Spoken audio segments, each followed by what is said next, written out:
रविवार की व्रत कथा। प्रिय भक्तों, आज रविवार के दिन आप श्रवण करेंगे रविवार की प्राचीन तथा दुर्लभ कथा। भक्तों, सूर्य देव की कृपा से आप सभी भक्तों का जीवन सुख समृद्धि और धन्य धान से परिपूर्ण रहे।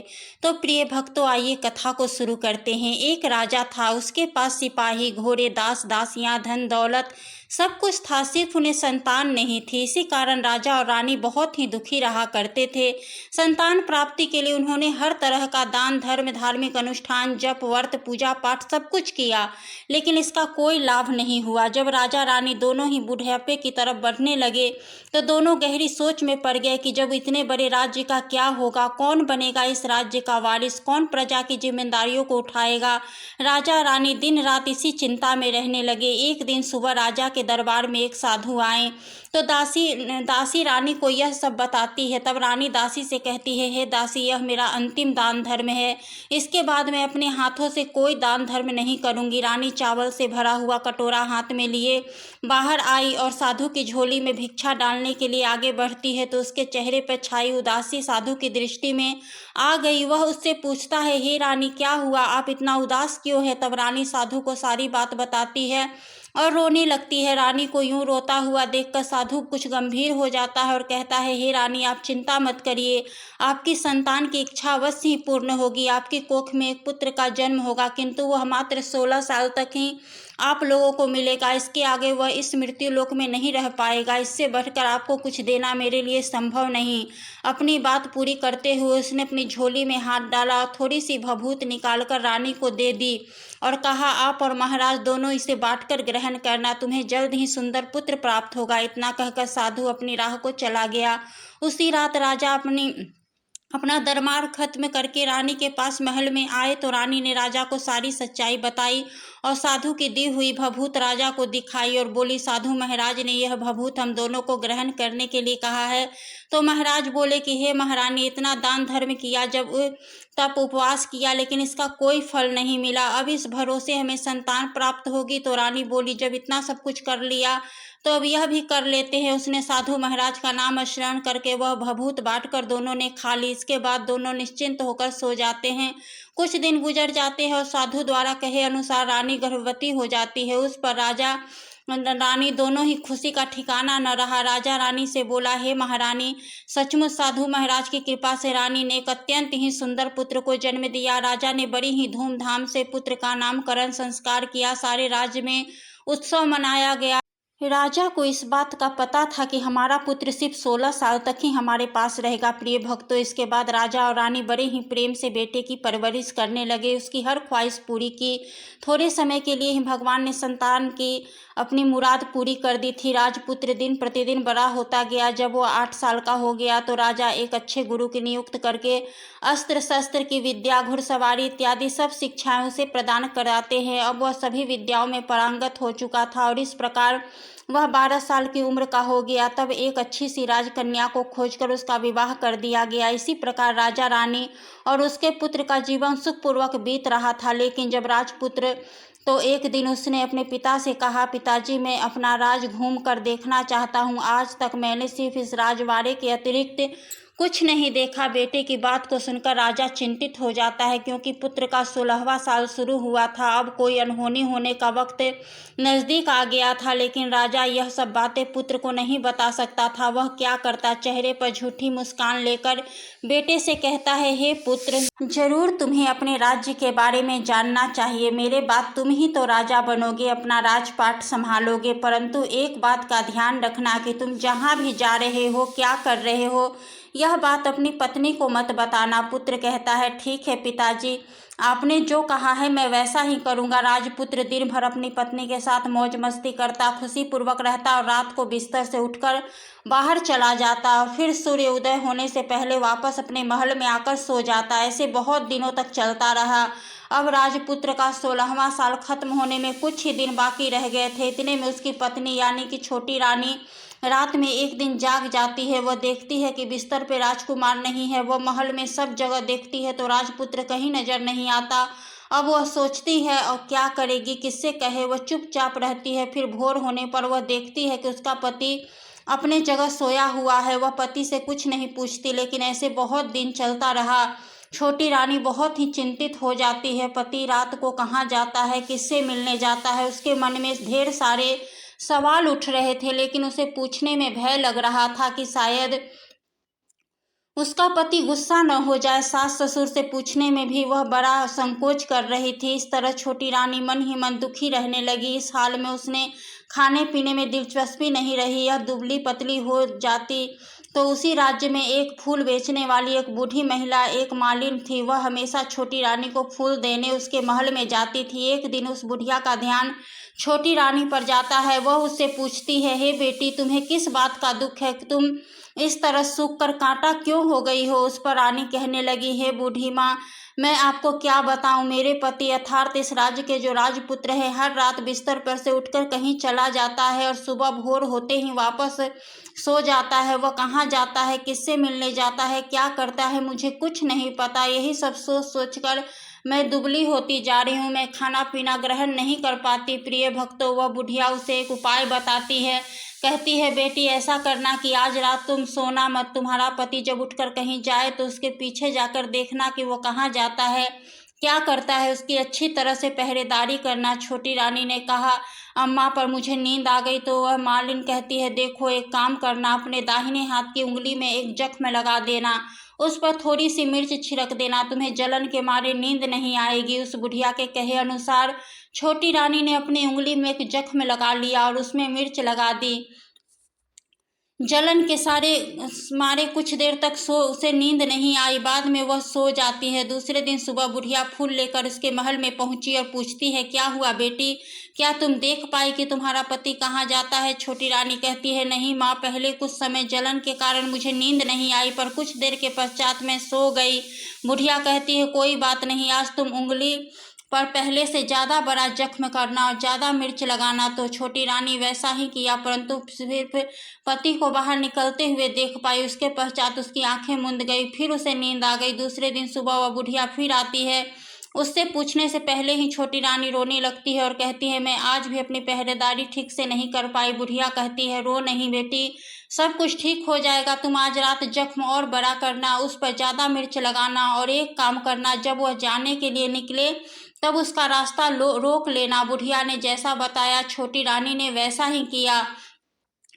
आज रात को उसे नींद नहीं आई। पति जब रात को महल से निकलने के लिए चलने लगा तो बुढ़िया ने जैसा बताया वैसा ही करती है। दौड़कर जाकर पति का रास्ता रोकती है और कहती है, आप कहाँ जा रहे हो, किससे मिलने जा रहे हो, मुझे बताओ। राजपुत्र उसे समझाने की बहुत कोशिश करता है कि देखो, अगर मैंने तुम्हें यह बात बता दी तो मैं तुम्हें दोबारा नहीं मिल पाऊंगा। छोटी रानी कहती है, कोई बात नहीं, न मिल पाओ, लेकिन आप रात के समय कहाँ जाते हो यह मुझे बता दो। राजपुत्र विवश हो जाता है और अपनी पत्नी के जिद के आगे उसकी एक नहीं चल पाती। ठीक उसी समय उसका 16वां साल खत्म होने वाला था और 17वां साल लगने वाला होता है। अब वह राजकुमार कुछ सोचता है और कुछ चावल मंत्रों से सिद्ध करके अपनी पत्नी को देकर कहता है, इस चावल को दोनों हाथों की मुट्ठी में पकड़ना, पहले दाएं हाथ में पकड़े चावल मेरे ऊपर फेंकना, मैं कौन हूँ तुम्हें पता चल जाएगा। बाद में बाएं हाथ में पकड़े चावल मेरे ऊपर फेंकना, मैं जैसा था वैसा मिल जाऊंगा। लेकिन यदि तुम बाएं हाथ के चावल मेरे ऊपर फेंकना भूल गई तो मैं तुम्हें कभी नहीं मिल पाऊंगा। छोटी रानी ने कहा, नहीं भूलूंगी। छोटी रानी बड़े ही आत्मविश्वास के साथ यह कहकर दाएं हाथ से पकड़े चावल पति के ऊपर फेंकती है तो राजपुत्र एकदम एक विशाल घोड़ा बन जाता है। एकदम सफेद, लंबी गर्दन और बड़ा ही तेजस्वी, और वह घोड़ा देखते ही देखते तेजी से दौड़ने लगा। छोटी रानी उस घोड़े को एकदम देखकर बहुत ही भौचक्की होकर देखती रहती है और पति से बाएं हाथ के चावल फेंकने की जो बात कही थी वो भूल जाती है। उसकी आंखों के सामने घोड़ा महल से बाहर निकलकर चला जाता है। घोड़ा जब महल से बाहर जाता है तो वापस नहीं आता। अब छोटी रानी को बड़ा ही पश्चाताप हुआ। वह स्वयं को कोसने लगी। सुबह होते ही महाराजा को यह सब बात पता चली। उन्हें बहुत दुख हुआ और वह बिस्तर पर पड़ गए तथा अपने बेटे की राह देखने लगे कि एक न एक दिन उसका बेटा वापस जरूर आएगा। इस तरह 8 महीने पूरे हो जाते हैं। राजपुत्र का कोई पता नहीं चलता। राज्य के सेनापति राजपुत्र को ढूंढने के लिए राज्य के गांव-गांव सिपाही भेजते हैं, लेकिन उसे कोई सफलता नहीं मिली। इधर छोटी रानी अपनी हठ के कारण पति गायब हो गया है यह सोचकर स्वयं को मन ही मन कोसती रही और प्रण कर लेती है कि कुछ भी करके पति को ढूंढ कर लाएगी और उसे वापस घर लेकर आएगी। एक दिन सुबह उठकर सास ससुर के महल में जाती है और कहती है कि मैं अपने पति को खोज में जा रही हूँ। वे बहू को जाने के लिए अनुमति देकर कहने लगे, हे बेटी, तुम्हें जो चाहे वह करो, जहाँ जाना है वहाँ जाओ, लेकिन मेरे पुत्र को वापस लेकर आओ। अब छोटी रानी अपने शाही भेष बदलकर एक सेठानी बन जाती है। कुछ दासियों और कुछ नौकरानियों को साथ लेकर और कुछ सामान ले लेती है और राज्य की सीमा पर जाकर वहाँ एक भोजनालय खोल देती है। वहाँ आने जाने वाले यात्रियों को भोजन मुफ्त में खिलाती है और मात्र एक शर्त रखती है कि खाना खाने वाले उसकी देखी हुई कोई अजीब चीज, नई चीज मालकिन को यानी कि राजकन्या को बतानी पड़ेगी, तो वहां आने वाले हर नागरिक को मुफ्त में भोजन दिया जाएगा। इस तरह छोटी रानी राहगीरों को उनके बताए गए बातों के अनुसार मुफ्त में खाना खिलाती रही, परंतु रानी को जो बात चाहिए थे अब तो वह नहीं मिल पाई थी। ऐसे ही कुछ दिन बीत गए। रानी के महल में फूल लेकर आने वाली बुढ़िया की एक बेटी और बहू थी, एक बेटा और बहू थी। उसका एक छोटा सा बुढ़िया का पोता था। उस बुढ़िया के बेटा और बहू सुबह काम के लिए निकलती थी और पोते को संभालने की जिम्मेदारी बुढ़िया पर रहती थी। दिन भर पोते को संभालती थी। बुढ़िया को पान खाने की आदत थी, वह पान के बिना नहीं रह पाती थी। ऐसे ही एक दिन बुढ़िया को पान खाने के लिए चूना चाहिए था। वह उसे तैयार करने के लिए सीप लेकर आई। इन सीपियों को भूनने के लिए गोबर के कंडे चाहिए थे। कंडे इकट्ठा करने के लिए वो बांस की टोकरी लेकर चरवाहे के मैदान में गई, जहां बहुत सारे कंडे थे। उन्हें जमा करते करते उसे घर आने में अंधेरा हो गया। इस ओर शाम होते ही काम से वापस आकर बेटा बहू घर पहुंचे तो देखा कि बच्चा घर पर अकेला है और बहुत रो रहा है। वह दोनों गुस्से में लाल पीले हो गए और इसी बीच वह मालिन बुढ़िया घर आ पहुंची। बेटे ने पूछा, पोते को घर पर अकेला छोड़कर माँ तुम कहाँ गई थी? बुढ़िया बताने लगी, बेटा मैं गोबर के कंडे इकट्ठा करने गई थी।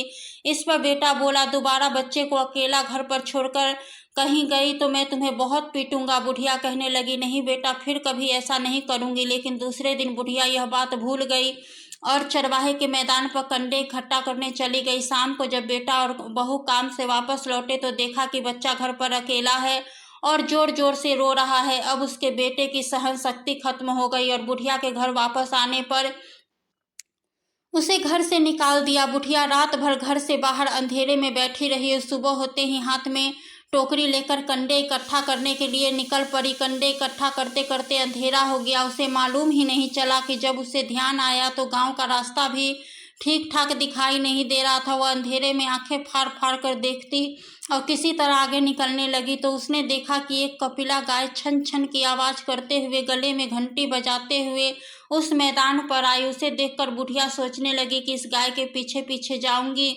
तो गांव तक पहुंच जाऊंगी। तब बुढ़िया उसके पीछे जाने लगी। वह गाय उस मैदान से 6 मैदान पार करती है और आखिर में वह 7वें मैदान तक पहुंचती है। उस मैदान में एक बड़ा सा पत्थर था। गाय जाकर उस पत्थर को अपने सींग से मारती है। जब गाय ने सींग मारा तो वह पत्थर दूर हट गया और पाताल में नीचे जाने के लिए सीढ़ियां दिखाई देने लगी। तब वह गाय उन सीढ़ियों से नीचे जाने लगी। वह मालिन बुढ़िया यह सब देख रही थी और झट से गाय की पूंछ को पकड़ लिया। वह गाय के साथ नीचे पाताल में पहुंच गई और तुरंत ही गाय की पूंछ छोड़ दी। इधर उधर देखने लगी। उसने देखा कि वहां बहुत सारे दीपक जल रहे हैं, तेज रोशनी है। जब उसकी नज़र गाय के ऊपर पड़ती है तो वहां एक अद्भुत घटना घटती है। गाय के गले में अपने आप साल पड़ गई। छम छम छम छम करके कोई दुधारी गाय का दूध धोने लगा, लेकिन कोई भी वहां नजर नहीं आ रहा था। बुढ़िया बहुत ही घबरा गई। कहाँ आकर फंस गई हूँ सोचने लगी और वहां छिपने के लिए एक जगह ढूंढने लगी, लेकिन उसे कहीं भी जगह नहीं मिली। हर जगह उजाला ही उजाला था। तो वह एक कोने में खड़ी हो गई और जो कुछ सामने हो रहा था उसे चुपचाप देखने लगी। उसने देखा कि वहां एक उम्दा सफ़ेद घोड़ा और 2 कुंड थे। उसमें से एक कुंड में घोड़े ने छलांग लगाई और ऊपर आ गया। उस घोड़े को अब राजपुत्र का रूप प्राप्त हो गया। उसने दूसरे कुंड में पानी में स्नान किया और वहां रखे नए कपड़े और नज़दीक की एक सुंदर पलंग पर आकर गया। उस पर आकर वह बैठ गया। उसके सामने 56 प्रकार के पकवानों से सजी एक थाली आई। दूध की एक प्याली आ गई, पान सुपारी आ गई। उसके सामने एक दिया जल रहा था। राजपुत्र ने खाना खाया, पानी पिया, पान सुपारी खाई और बिस्तर पर लेटने से पहले सूर्य भगवान का स्मरण करके सामने जलते हुए दिए से पूछा, हे दीपांकर, मेरे माता पिता क्या कर रहे हैं? दिया बताने लगा, बेटे के शोक में डूबे हैं। उसने कहा, राज्य कौन संभाल रहा है? तो उसने बोला कि राजमंत्री संभाल रहा है। उसने पूछा कि मेरी पत्नी क्या क्या करती है? तो दिया बोला, उसने चौराहे पर भोजनालय शुरू किया है, आते जाते लोगों से नई खबर के बारे में पूछती है। दिए के इतना कहते ही राजपुत्र कहने लगा, ठीक है। इसके बाद वह सो गया। बुढ़िया कोने में खड़ी हुई सब कुछ देख रही थी।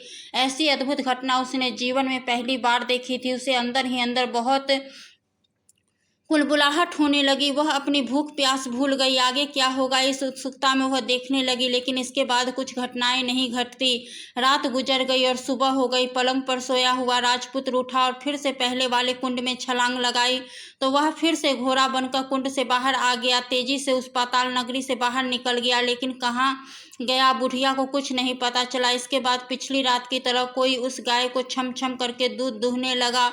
जैसे ही दूध दूहना खत्म हुआ, उसके गले की साकर अपने आप खुल गई। वह गाय तेजी से ऊपर जाने लगी, सीढ़ियों की ओर भागने लगी। गाय को दौड़ता देखकर बुढ़िया सोचने लगी कि अब गाय के साथ यहाँ से ऊपर जाना ही समझदारी होगी, नहीं तो कोई मुसीबत आकर उसके ऊपर आ पड़ेगी। झट से उसने गाय की पूंछ पकड़ ली, गाय के साथ ऊपर आ गई। गाय जब मैदान में पहुंची तो उस सुरंग का रास्ता अपने आप बंद हो गया और उसके मुंह पर एक बड़ा सा पत्थर पहले की तरह खड़ा हो गया। ऊपर आकर वह गाय जंगल की ओर निकल गई। इधर वह बुढ़िया एकदम सी बावली हो गई। उसने पाताल नगरी में जो कुछ देखा वह जल्दी जल्दी किसी को बताने के लिए बड़ी ही उतावली थी। तो उसे एकदम याद आया कि नगर की सीमा पर कोई औरत भोजनालय चला रही है और नई बात बताने वाले को अच्छा अच्छा खाना पीना देती है। वह सोचने लगी, क्यों न मैं यह उस औरत को बताऊं। यदि उसे यह बात पसंद आई तो बाकी जीवन खाने पीने की झंझट से मुक्ति मिल जाएगी। बुढ़िया ने मन में तय किया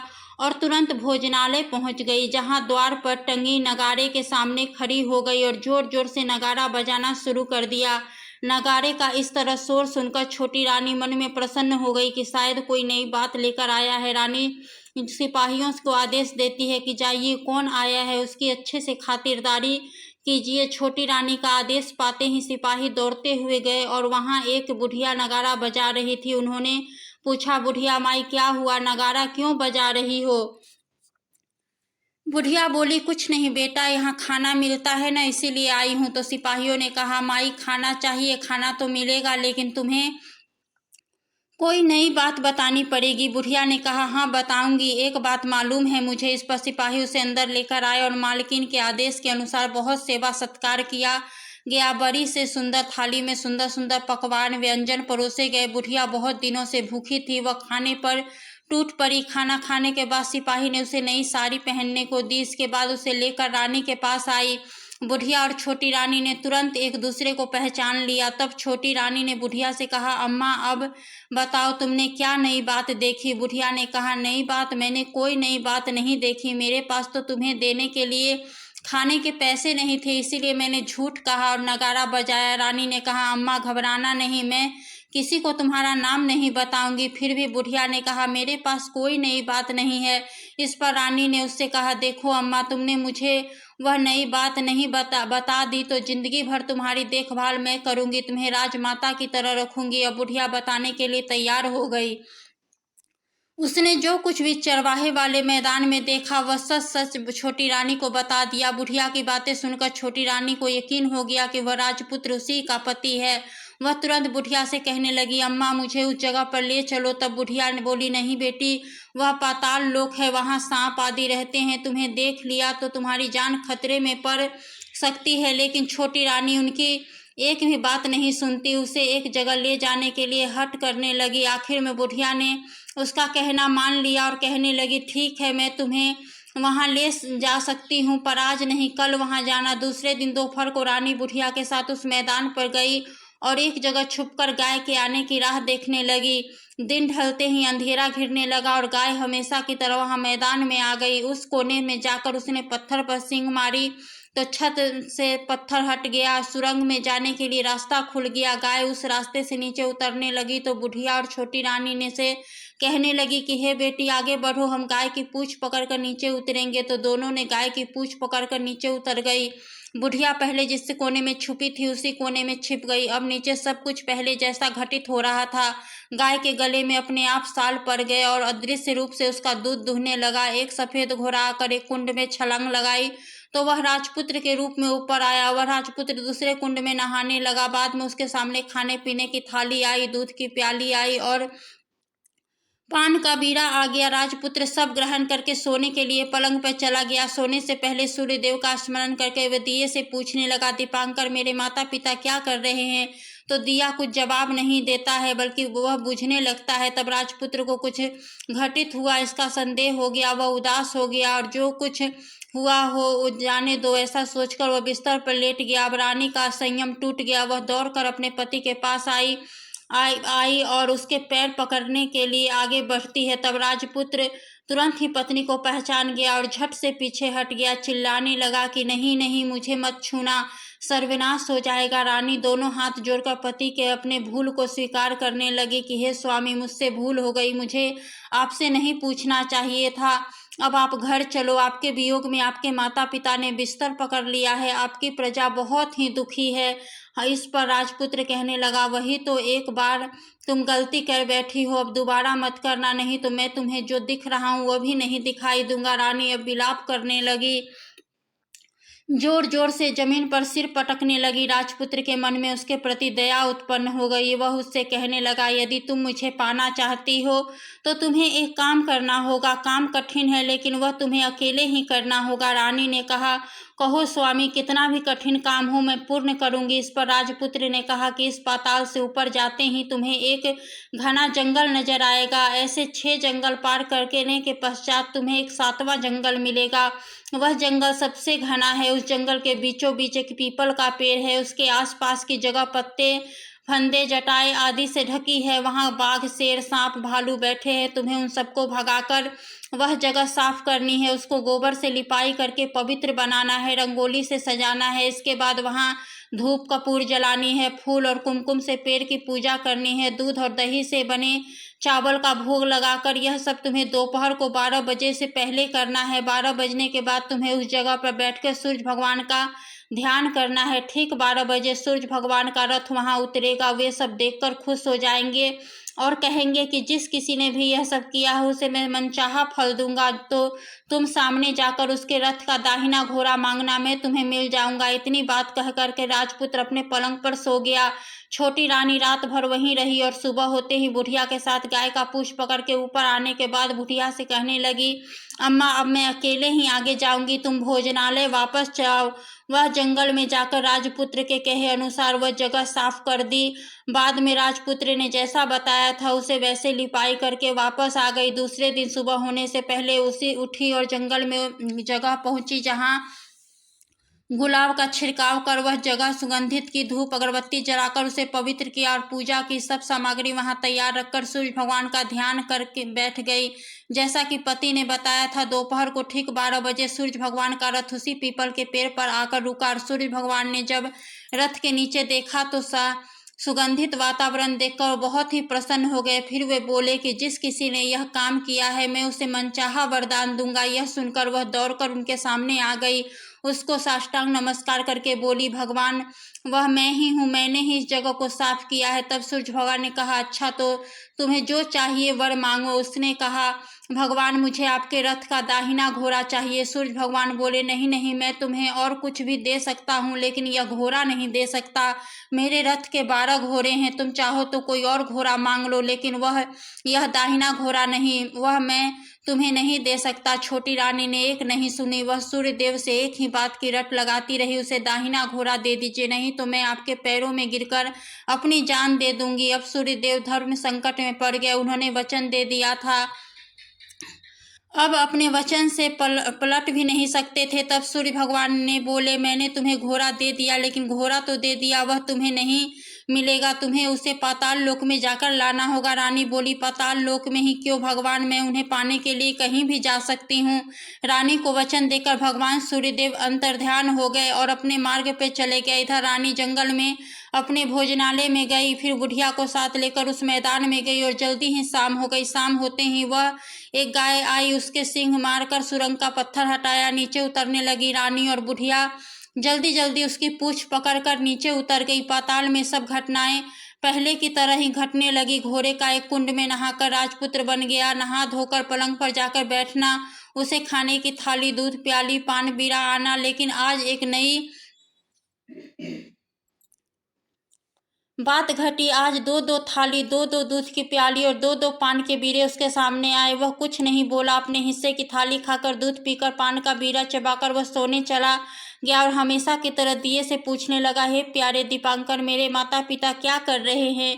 दिए ने बताया कि हे राजपुत्र, वे दोनों तुम्हारे शोक में मरने की स्थिति में पहुंच गए हैं। ऐसा सुनकर उनकी आंखों से झरझर आंसू टपकने लगा। फिर वह पूछने लगा, हे दीपांकर, मेरा राज्य कैसा चल रहा है? दिए ने कहा, राजपुत्र, तुम्हारा राज्य प्रधानमंत्री चला रहा है और वह सब कुछ हड़प चुका है। वह प्रजा पर बहुत ही अत्याचार कर रहा है। यह सुनकर राजपुत्र को बड़ा ही क्रोध आया। वह क्रोध से तमतमा गया, अपनी मुट्ठी भींचने लगा। अब उसने दिए से पूछा, दीपांकर, मेरी पत्नी क्या कर रही है? अब दिया कुछ नहीं बोला और चुप रहा। तब फिर छोटी रानी का संयम जवाब दे गया, दौड़कर पति के गले लग गई और खुश नपति राजपुत्र से फूट फूट कर रोने लगी और कहने लगी, हे स्वामी, आप हमें वचन दीजिए कि आप फिर से घोड़ा तो नहीं बनेंगे। तो उसने अपने पत्नी को वचन दिया कि हे प्रिय, मैं दोबारा घोड़ा नहीं बनूंगा। तुमने जो इतने सारे कष्ट उठाए मुझे पाने के लिए, सूर्य देव से तुमने सौदा किया और तुमने मुझे घोड़े के जन्म से मुक्ति दिलाई है। इसके बाद दोनों पति पत्नी और वह बुढ़िया उस गाय का पूंछ पकड़कर पाताल लोक से सीधे बाहर आकर भोजनालय में आ गए। वहां सब सामान लोगों में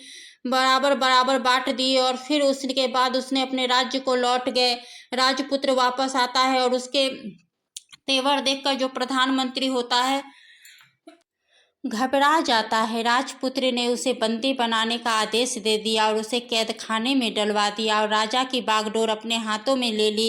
इसके बाद वह अपने माता पिता से मिलने के लिए महल में गया। तब राजपुत्र वहां पहुंचकर क्या देखता है कि उसके माता पिता उसके शोक में स्थिर पंजर बने हुए थे। पुत्र को वापस आया देखकर मरणासन राजा रानी की आंखों से टप टप आंसू की धाराएं बहने लगती है। उन दोनों ने पुत्र को गले लगा लिया, उसे बड़ा ही प्रेम किया। इतना होने के बाद उनकी सेहत में एकदम सुधार आने लगा। वे बिस्तर से उठकर बैठ गए, पुत्र को आशीर्वाद देने लगे। राजपुत्र के आने की खबर तुरंत राज्य में फैल गई। प्रजा खुशी के मारे फूली नहीं समाई। प्रजाजन महल के सामने इकट्ठी हो गई। राजपुत्र ने भी उन्हें दर्शन दिए और आज से उन्हें कोई दुख न पहुंचेगा, ऐसे उन्हें वचन दिया। अब राजा ने अपने पुत्र का राज अभिषेक करके उन्हें सिंहासन पर बैठाया। प्रिय भक्तों, और अपनी बहू को महारानी का दर्जा दिया। स्वयं अपने पत्नी के साथ ईश्वर स्मरण करते हुए खुशी से दिन व्यतीत करने लगे। महाराजा राजा राजपुत्र अपनी अच्छी तरह से राज संभालने लगा, अपनी पत्नी के साथ सुख शांति से जीवन व्यतीत करने लगा।